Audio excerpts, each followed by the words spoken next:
Hello everybody, welcome back. Today we're going to be dealing with time series data, so essentially we're going to look at line charts. Okay, a few things to note. First of all, I've got my RStudio Windows script file open here. What I want to do is import the time series test CSV. As you can see that I've got my mouse over at the moment. Because this is in my working directory, I don't need to specify a complicated path as we've previously done in previous examples. So let's create the time series data frame. We're going to use the read CSV command. We're going to use time series test.csv. We're going to run that line, see if that imports it. As you can see, we didn't need a massive long path as in previous examples. So let's have a look at the structure of our time series data frame.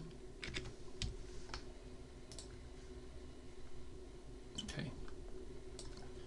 So I've got a time index, so just the value 1 up to 10. I've got the date currently saved as a factor. Website hits as the one of the counts variables, and how many people drop out of the page after 1 minute. Then I've got kind of a conversion rate as well. So what I'm going to do now is make sure that my date is saved as a date, and I'm going to add that to the time series data frame, and then I'm going to use the date field. Okay. So that should specify that it's a date. Check the structure again. There's more time series options to work with time series data. This is just scratching the surface at this stage. I will provide a tutorial about how to use some more of the R's advanced functionality. So yeah, that should have converted it into a date now. So when we'll be able to use that in our charting later on. Okay. So what we need to do is call the library ggplot2 as we've done previously.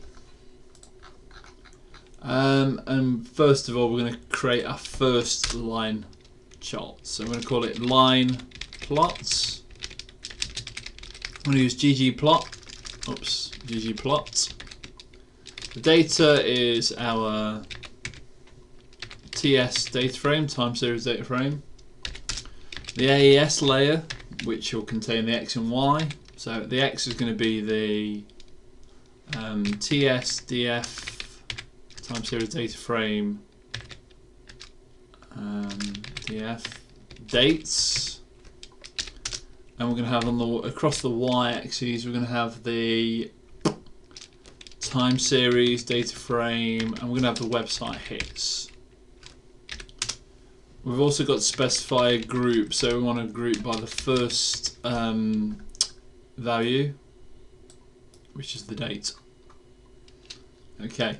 So I'm going to run that line all together. So just to reiterate and go back through that, the data is the time series data frame.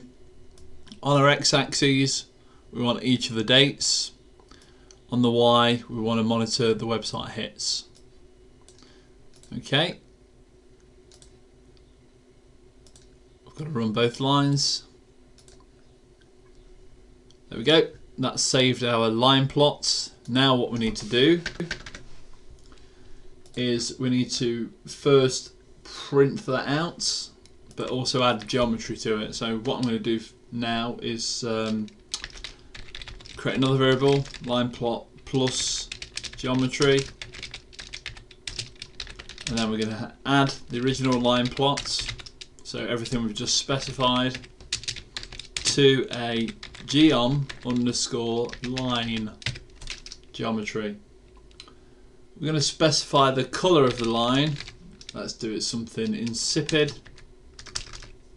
like Oz native spring green.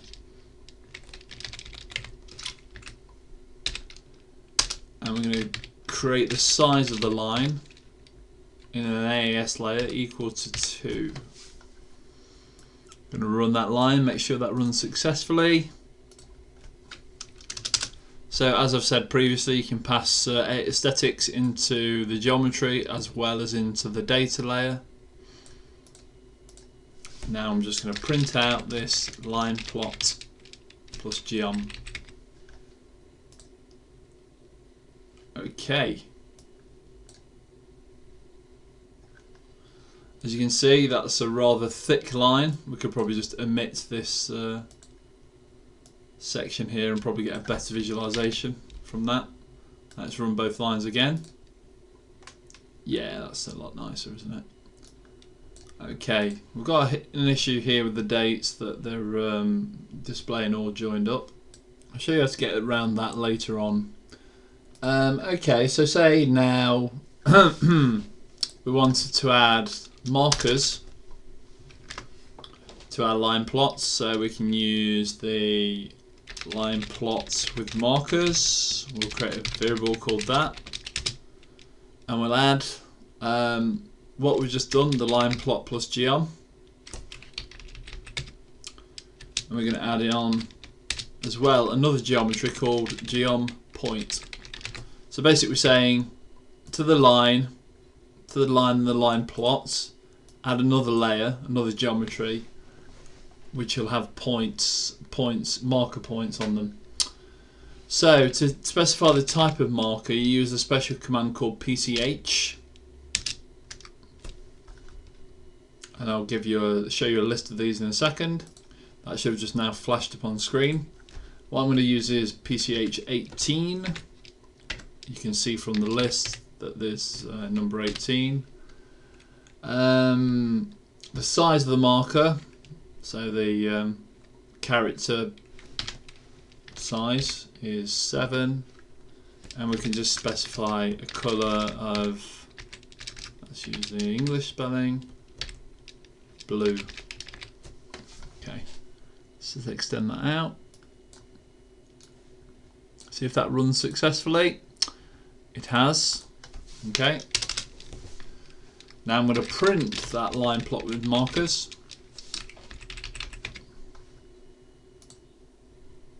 And as you can see, I've got massive markers that have appeared on my line chart.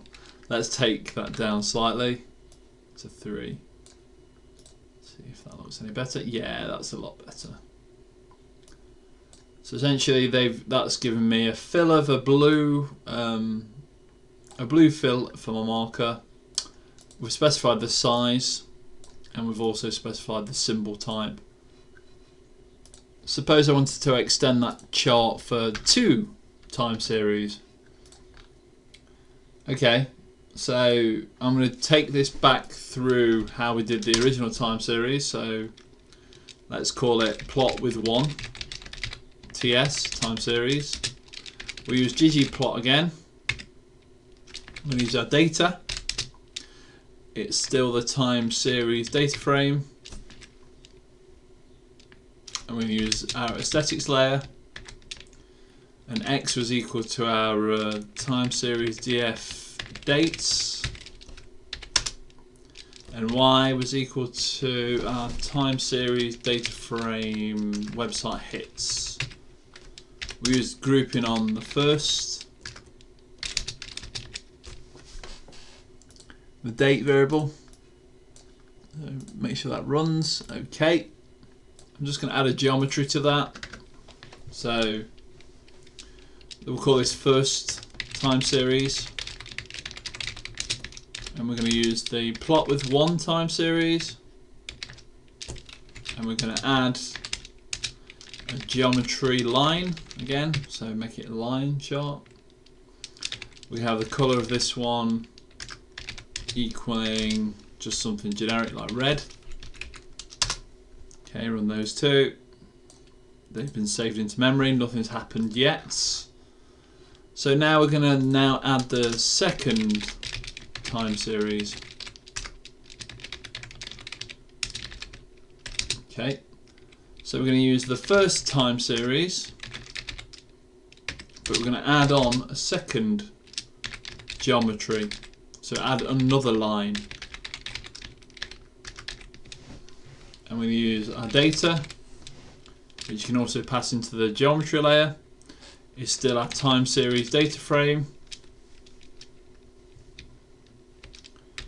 We're going to use our aesthetics. Our X is still going to equal our time series data frame dates, because we've both, two of those have both got dates, so they've got to match. Date on the X, date along the bottom. Y, we're probably going to set that equal to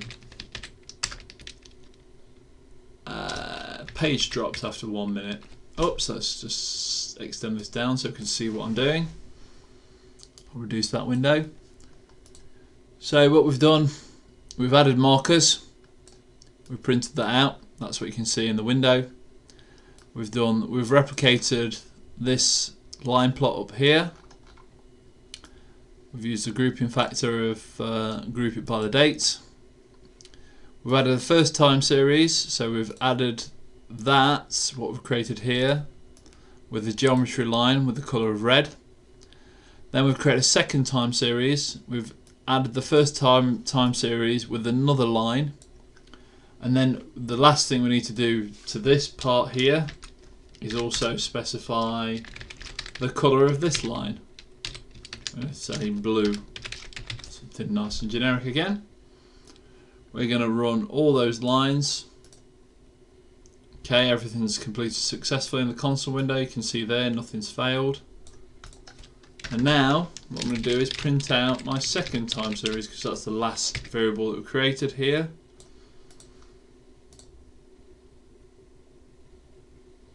As you can see in your charting window, you've got two lines now plotted. The red one being the website hits, and the blue one being the page drops after 1 minute. Again, for now, don't worry about the display here. You could add X labs and Y labs to this in a chart title. What we're going to do later on is show you how, what I'm going to do later on is show you how to create a chart theme, so you can deal with the alignment, the rotation on this x-axis. You can specify the gaps and the actual background. So everything in the foreground is dealt with through these commands, through your aesthetics layer, but actually the chart theme deals with your plot area. So it's relatively different to probably what you're used to in Excel, but you can do some really sophisticated visualizations using R. Okay guys, the time series test CSV, I will make this available on my website Hudson's Hacks. I'll also paste a link to it in the description of my YouTube page, so you can access and play with the data as you see fit. Until that juncture, I hope to focus some more on how you can play with dates using the POSIX library and other libraries. But for now, that's basically how you plot a line chart over time. You can also add regression lines to that, etc. But for now, we'll just keep it simple. If there's anything that you want to know how to do, please get in touch with me. Okay guys, I'll catch you next time. Thank you.